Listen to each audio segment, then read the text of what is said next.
Well, good morning, everyone.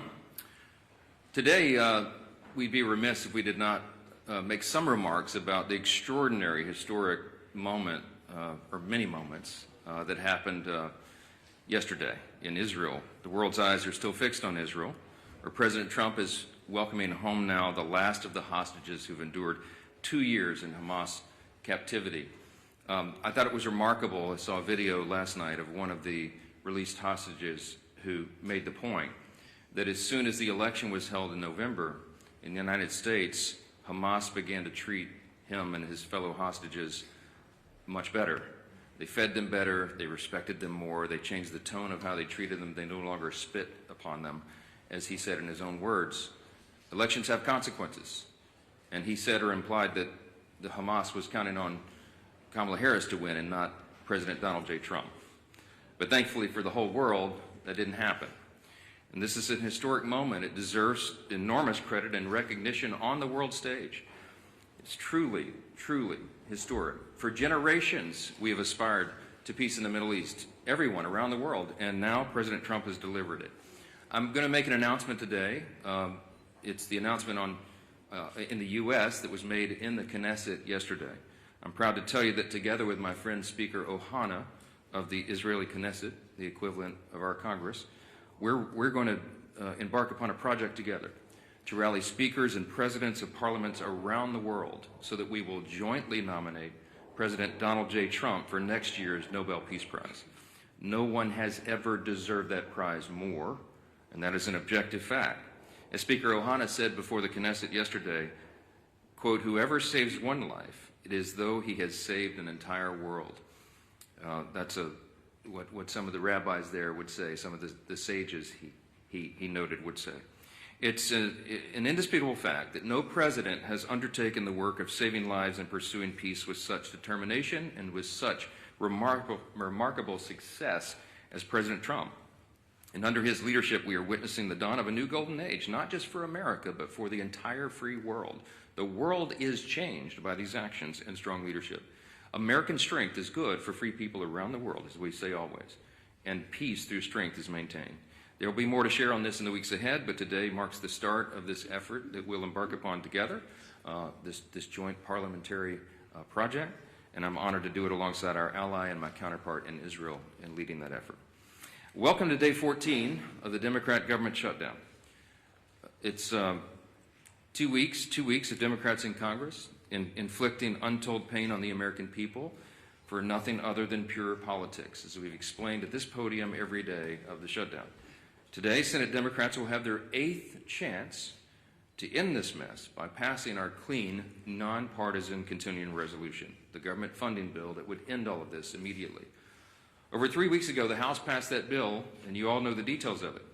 It is completely clean. There are no policy changes, no partisan riders, no gimmicks or tricks at all. All it does is keep the lights on at the current funding levels for a few extra weeks while we complete the normal appropriations process. Now compare that to the Democrats' counterproposal.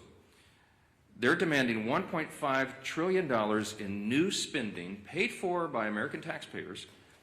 And I want you to be specific. I want us to be specific. I want you to note what that counterproposal includes, because we've not yet gone into all the details of it, because it's large and very absurd. But here's some of the highlights of this. It would reverse common sense reforms that Republicans made in the Working Families Tax Cut that keep illegal aliens off taxpayer-funded health care. This is a fact. Page 57, section 2141 of their counterproposal, as we've been posting everywhere. And it would, they would add the illegal aliens, non-citizens, back to taxpayer-funded benefits. It would cost taxpayers nearly $200 billion.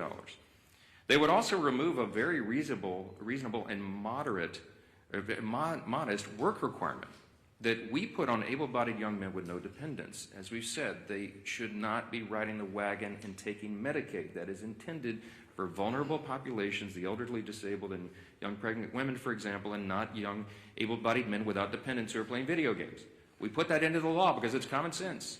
Their counterproposal would reverse that. So taxpayers would be funding them again. They would make in their counterproposal permanent COVID-era Obamacare subsidies without any income caps or any other reforms at all. They would make that permanent. That would cost taxpayers an estimated $358 billion.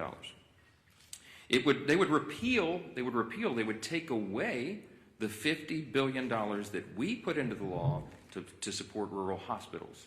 They would remove that. And they would send $500 million to liberal news outlets by refunding the Corporation for Public Broadcasting.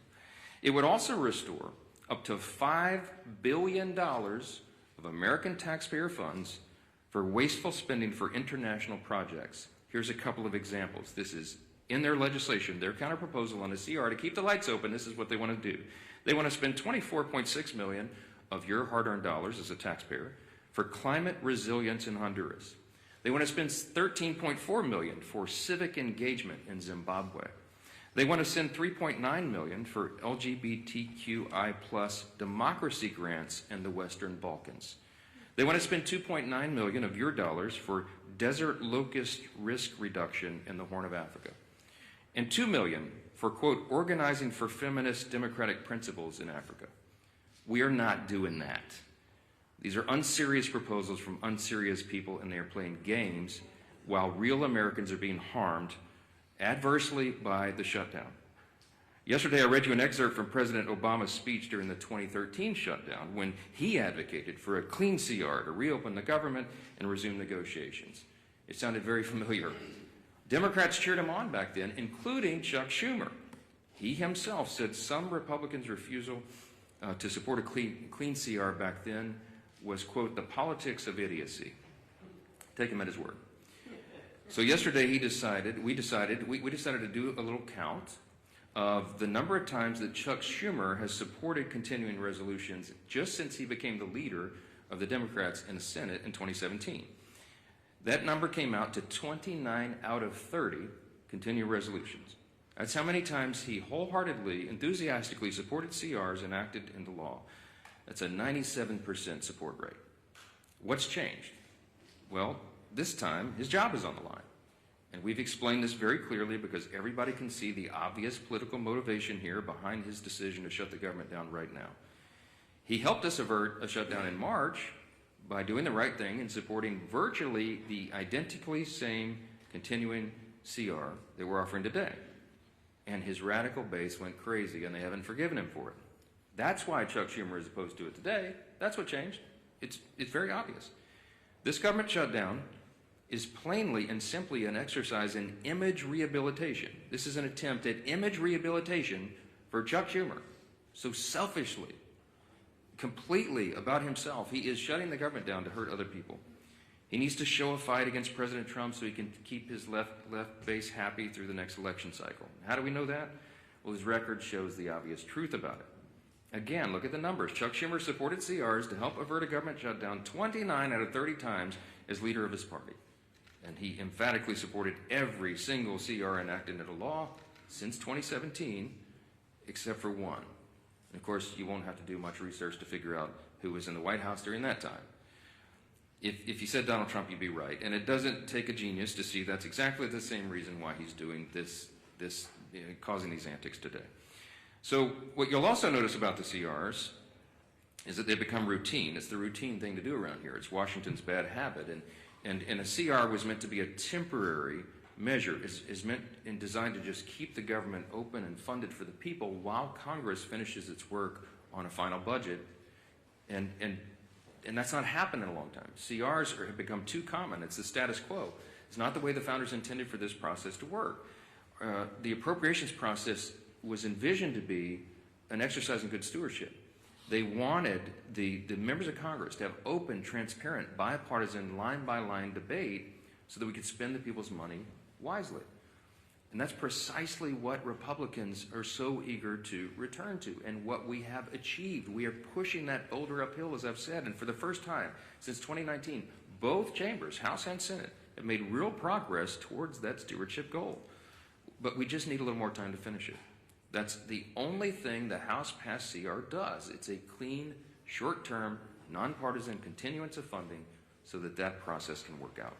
Now, you've all heard Chuck Schumer demand that Republicans have to come to the negotiating table. Well before, this is an important answer to some of the questions that I anticipate you'll ask later because it comes up in every press conference. Why won't you negotiate? Here's the point. We were already doing that. Before the Democrats recklessly shut down the government for their own political purposes, Republicans and Democrats were already engaged in responsible, open, bipartisan processes to find answers to these problems. And what Chuck Schumer means when he says that he wants us to negotiate is that he is demanding, and he said it publicly, I can't believe he says the quiet parts out loud sometimes, but he wants a backroom deal. He wants a backroom deal that the American people will never see. He literally has said, we need the top 4 leaders to go into a room and work this out. Why does Chuck Schumer say that? Because that's how he's operated for decades. He's been in Congress since 1980. I was 9 years old in the 3rd grade when Chuck Schumer got here, okay? He is the broken status quo. We are trying to break the status quo so government works better for the people. And Chuck Schumer is resistant to that because he can't even imagine the way the founders intended for this to work. He doesn't want this open, everybody involved, all members, bottom-up process. He wants 4 people to go in a back room and just make this deal and hoist it down upon everybody else. I'm not participating in that. Chuck Schumer doesn't like that. He doesn't like that we're trying to get Washington to work again because he doesn't know how to operate in that kind of system. And we're certainly not going to allow the American people to be taken hostage for his political gain. I'm going to hand it off first here to the indomitable Dr. Virginia Foxx. She is the chairwoman of our House Rules Committee. We call her the Iron Lady of the House. I know she has a lot to say about Democrats' obstruction. She's going to lay out some of the indisputable facts of this government shutdown. Dr. Foxx? Thank you, Mr. Speaker. Thanks for your continued work in calling attention to the facts. You remain consistent and concise in explaining to the American people that the Democrats have shut down the government. And thank you to the members of our leadership team and members of the entire conference who've been equally as vocal and engaged. I've listened to the arguments that Democrats have been making since they shut down the government, and I cannot help but shake my head in utter disgust every time. They continue to lie like a rug. They're trying desperately to change the conversation and deflect because they know they're in the wrong and they've dug themselves into a deep, deep hole. We've now entered day 14 of their government shutdown, and as the days go on, more Americans are feeling the pain. Make no mistake about it, this is real pain being inflicted upon real people. Today, 400,000 federal workers will receive partial paychecks. The Speaker called attention to this last week. This will be the last paycheck that these federal workers receive until Democrats grow a spine and reopen the federal government. Meanwhile, you have Chuck Schumer in the Senate who said in a recent interview, quote, "Every day gets better for us," end quote. His statement is as callous as it is tone deaf, and it reveals to everyone how the Democrats continue to use hardworking Americans as pawns in their own grotesque political game. I'll close with a quick observation. As the Speaker said previously, there's a real split screen here in Washington that the American people are watching. While Republicans are the ones who have voted and are continuing to vote to reopen the government, Democrats have treated their own shutdown as one big attention-getting activity. They've taken shutdown selfies, posted weird videos of themselves doing everything except working, and they even hosted a live stream that failed to gain any traction whatsoever. How embarrassing. These are not serious people. They continue to play a dangerous game with the livelihoods of Americans. And contrary to what Democrats believe, every day of this shutdown does not get any better for the American people. That's a stone cold fact. Thank you, Mr. Speaker. Well, thank you, Chair Foxx. And as the Speaker talked about, a lot of people say, why have the Democrats continued this charade of shutting down the government and inflicting pain, real pain, on millions of families across America. And the Speaker laid it out real clear. Chuck Schumer filed an alternative bill weeks ago of his list of demands, literally a list of demands that he said have to be met before he releases the American people from this torrential pain he's inflicting. And it includes $1.5 trillion of new spending on far-left wish lists. Things like, yes, taxpayer-funded health care for illegals. It's in Chuck Schumer's bill. He guts rural hospitals, all as part of his demand to open up the government. It's not only not serious, it's also destructive. It's something that would actually hurt this country. And why? All so that he can show the radicals and the far left of his party that he's fighting Donald Trump. Everybody knows that's what this is about. Chuck Schumer is scared to death for his political future. He is way more concerned about his political job than he is about the jobs of millions of American families. And it's having a real impact on those families. Today, as it's been pointed out, day 14 of the government shutdown that Chuck Schumer imposed on the country, and it is the day where checks would normally be starting to be processed for all of the government workers, many of whom will not get a paycheck because of Chuck Schumer's shutdown. You're already starting to see flight delays, families trying to go visit a relative, maybe go see one of their family members get married, go on a family vacation. They're not able to do that because of Chuck Schumer's shutdown. Our men and women in uniform at risk of losing their pay. And I will credit Donald Trump for a lot of things, but if you look, President Trump has not sat by and just waited for Chuck Schumer to get over his tantrum. President Trump has continued to do his job for the American people. And thank God, because the world is a safer place with President Trump at the helm. We saw that yesterday. What an historic day. And again, a real contrast to the temper tantrum that Chuck Schumer's having to appease the most radical elements of the far left base here in America. President Trump traveled to Israel, traveled to Egypt to sign historic peace accords, to oversee the release of hostages. Finally, all of the living hostages returned home to their loved ones after more than 2 years since the October 7th attack by Hamas. And one of the hostages, I think it's really important to hear this, because when you talk about real leadership, not just here in America, and the leadership that President Trump has provided to our country, but what that leadership means to the world, not only to our allies, but to the bad guys around the world. And yes, there are really bad people around the world. One of the former hostages who was released yesterday, Omar Shem Tov, credited President Trump with getting the hostages home. And he said, Hamas, quote, was very scared of Trump. They wanted Kamala to be elected. As soon as Donald Trump was elected, they understood that he wanted to bring us back home. So immediately, the way they treated me changed. That was a direct quote from one of the hostages who was released yesterday. You can see that leadership by President Trump on the world stage.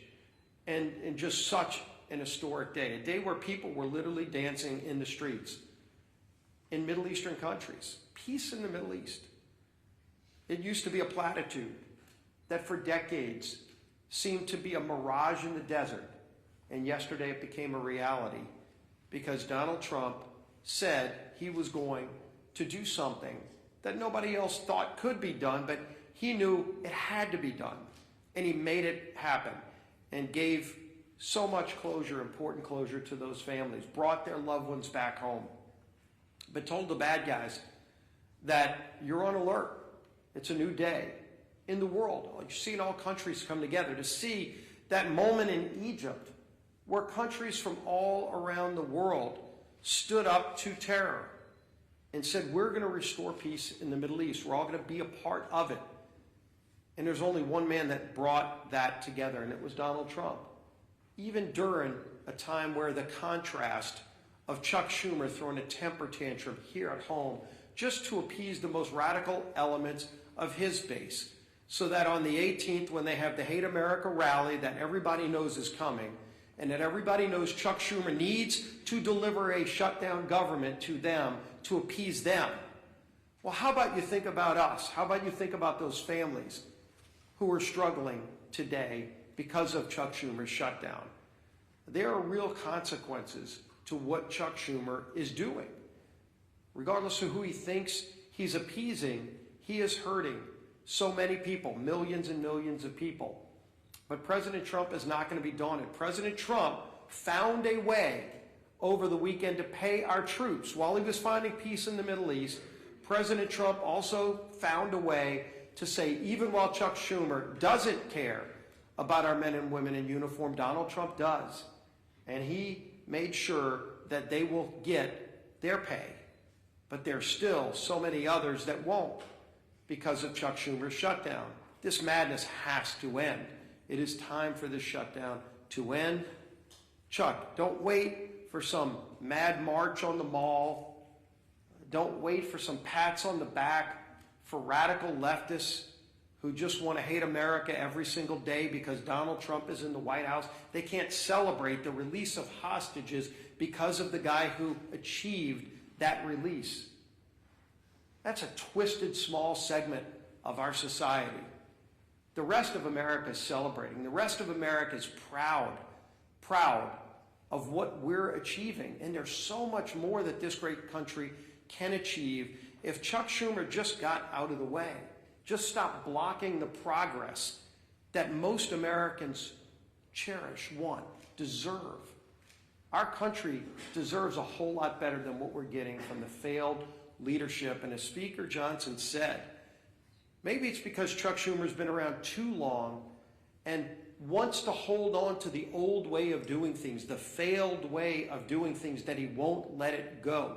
He won't allow a new, more transparent process for running the United States government. That you're seeing this leadership team, this president, delivering every single day. Chuck Schumer wants to hold on to the past, but the future is calling, and we're going to deliver. With that, let's bring up our whip.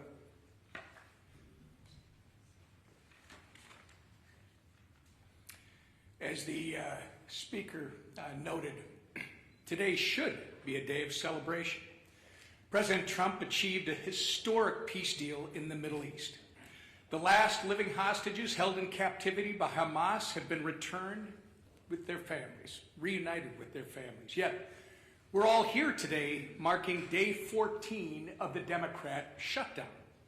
And to make matters even worse, if the Democrats had things their way, this would also mark the first week that our troops would not receive their paychecks. But thanks to the leadership of our Commander-in-Chief, President Trump, members of the military and their families will not be used as pawns in Chuck Schumer's shutdown game. Come tomorrow, our troops will get paid. But the consequences of the Democrat shutdown are real. And unfortunately, they're only just getting started. OMB has already been forced to lay off its first round of federal workers. It doesn't have to be this way. Chuck Schumer, if you open the government today, this would end. If the Democrat shutdown continues, though, more Americans won't see a paycheck at the end of this month. Benefits like SNAP will be put at risk. Airports will be flooded with flight cancellations and delays amid the busiest time to travel all year. And the list goes on and on. Why? Because Chuck Schumer and the Democrats would rather cater to the pro-terrorist wing of their party than to reopen our government. We've said it from this podium, it feels like 1,000,000 times, and we'll say it again. Republicans have done our job. We have a nonpartisan clean CR ready in the Senate to be sent to President Trump's desk immediately, tonight, if they will pass it. We only need 5 Senate Democrats to break ranks with Chuck Schumer, vote for the same CR that they supported just 6 months ago, and reopen the government for the people they were elected to serve. But they have refused to do so 7 times and counting. And each time that they do, hardworking Americans are forced to pay the price. Our message to Senate Democrats today is the same message we've been saying since September 19th. Stop the political games, pass our clean CR, and reopen the government today. With that, I turn it over to our Conference Chair, Lisa McClain. Well, good morning, everybody. Thank you for being here. And like my leadership team behind me said, it is a glorious day. Think of what happened yesterday. Just imagine for one moment you are a family member of one of the 20 hostages that were released.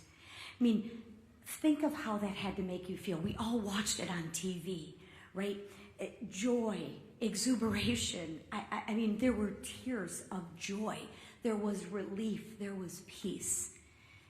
And that was done because of our president, Donald Trump, put politics aside and said, I am going to stand up for the people. And he brought peace in the Middle East. He talked about it, yes, but yesterday he did it. And actions speak louder than words. He said enough of the political games, and I'm actually going to do what's right. Now compare and contrast that to what's going on today. Chuck Schumer and the Democrats are putting politics over people. So instead of it being a joyous day that we celebrate, here we are in another government shutdown, 14 days in the making. And why? Just ask yourself why. It's clean, no gimmicks. It's absolutely clean. The speaker, the leader, the whip, we all said no gimmicks. Let's not use the American people as a pawn. Let's do what's right. Let's do something different and actually fund the government in the right way. What a concept. And Democrats, my goodness gracious, they absolutely do not want that to happen. Like the speaker said, Chuck Schumer wants all four leaders to get behind the scenes and make a deal. We're not going to do that. That's not how government is supposed to work. And I know I sound like a broken record, but the way to end this shutdown is really, really simple. Pass the bipartisan clean funding bill that the House approved weeks ago. The Republicans voted to keep the government open. Call your Democratic senators. They're voting to keep it shut, not us. So when you ask what negotiation, there's nothing to negotiate. We already passed. We said yes, right? Democrats won't do it. They'd rather please their radical base than put America first. Listen, I'm grateful to President Trump for finding a way to keep milk flowing to moms and babies through the WIC and paychecks going to our troops. Yes, I'm happy, but that's not going to last forever, right? So there again, he's even putting people over politics. I mean, come on.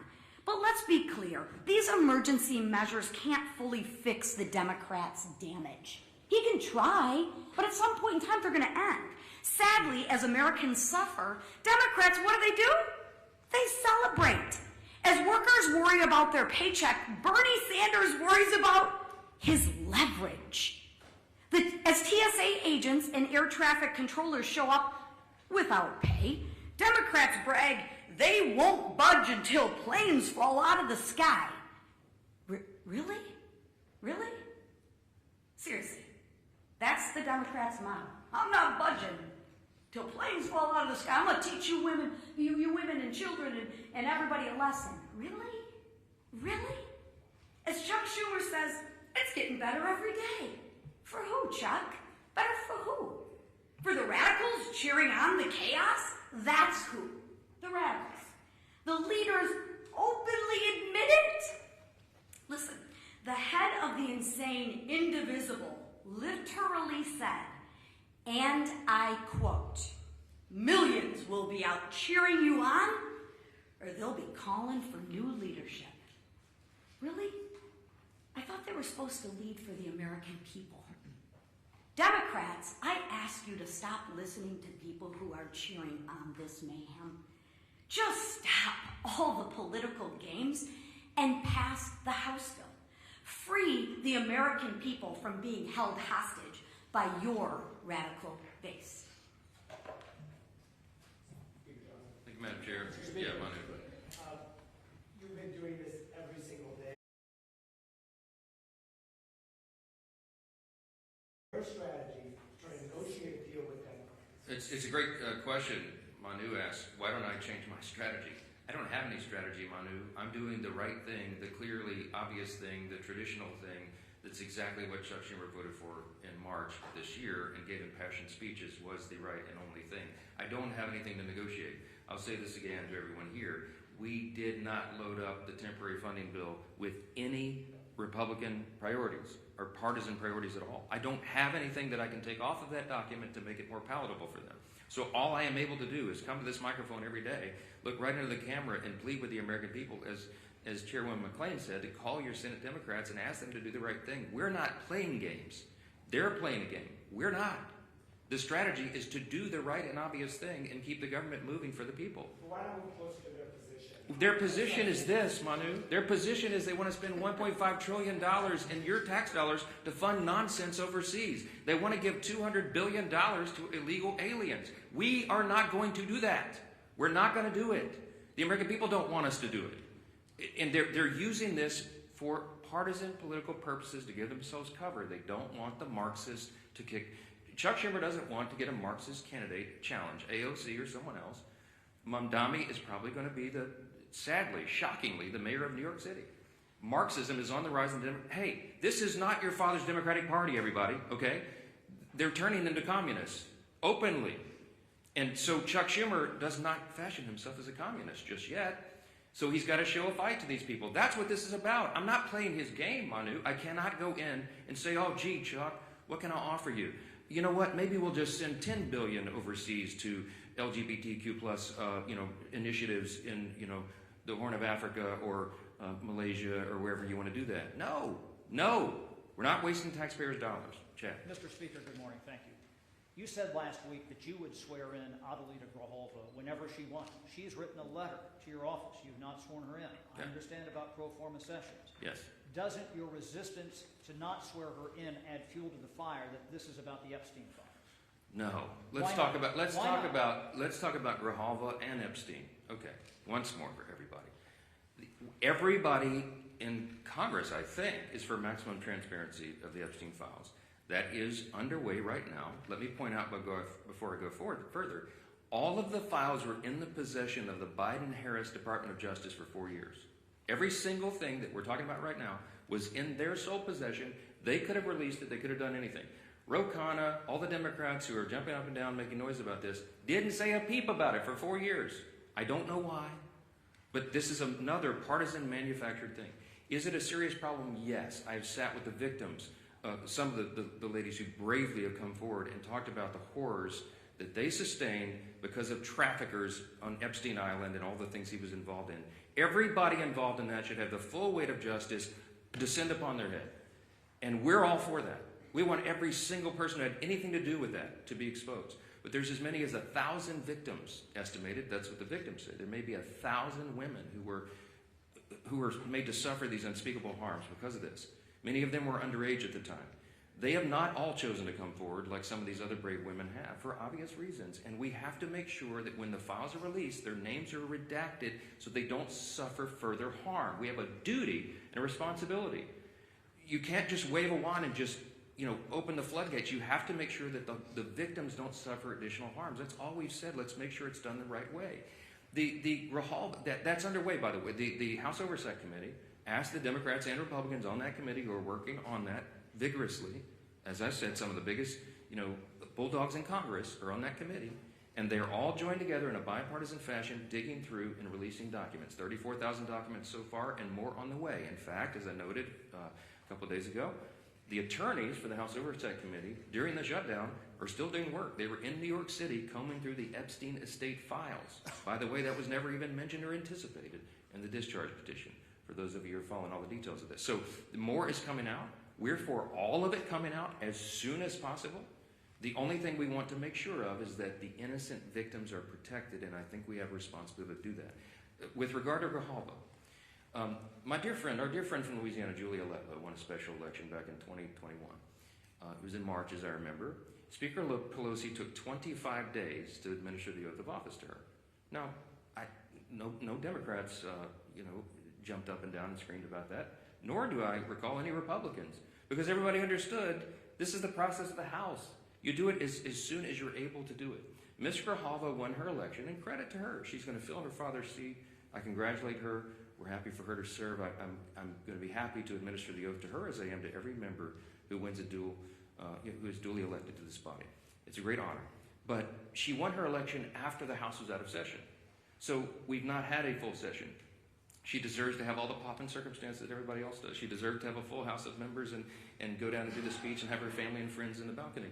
That hasn't been scheduled because we haven't had that session yet. As soon as Chuck Schumer opens the government, as soon as Mark Kelly and Senator Gallegos, the two senators from Arizona, Ms. Grijalva's state, will go and join with 3 others and open the government, we're happy. We'll have that as soon as we get back to business. But we have to get back to business. They have to open the government. I don't know how else I can answer that question. Yes, sir. Ahead of some of the planned protest activity this weekend, and in light of some of the images we've seen out of Chicago of federal agents shooting faith leaders with pepper balls and arresting journalists, where's the limit for you on what's acceptable conduct for federal law enforcement, and when is it incumbent on Congress to step up and demand oversight?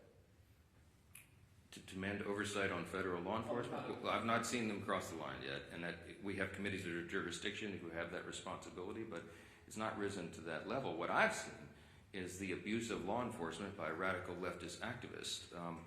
Most recently, the most threatening thing I've seen yet was the naked bicyclers in Portland who were protesting ICE down there. I mean, it's getting really ugly. They have attacked, physically assaulted officers. People have been arrested.